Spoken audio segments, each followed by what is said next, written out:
আগামী ফেব্রুয়ারিতে জাতীয় নির্বাচনের আয়োজন করতে প্রস্তুতি শুরু করেছে নির্বাচন কমিশন।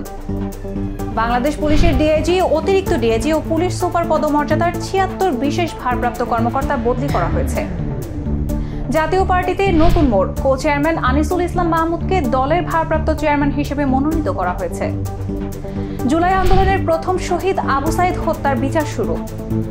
উত্তরাখণ্ডে সেনা ক্যাম্পে আকস্মিক বন্যায় নিহত ৪, নিখোঁজ অন্তত ৫০। মার্কিন যুক্তরাষ্ট্রের অ্যারিজোনায় বিমান বিধ্বস্ত হয়ে ৪ জন নিহত হয়েছেন। মঙ্গলবার চিনলে বিমানবন্দরের কাছে এই দুর্ঘটনা ঘটে। ৩ দিনে ১৭ জনের মৃত্যুদণ্ড কার্যকর করায় রেকর্ডের পথে সৌদি আরব। ফের বেঙ্গল ক্রিকেটের প্রেসিডেন্ট হওয়ার দৌড়ে সৌরভ গাঙ্গুলি। এশিয়া কাপে পাকিস্তানের টি-20 দলে ফিরছেন বাবর।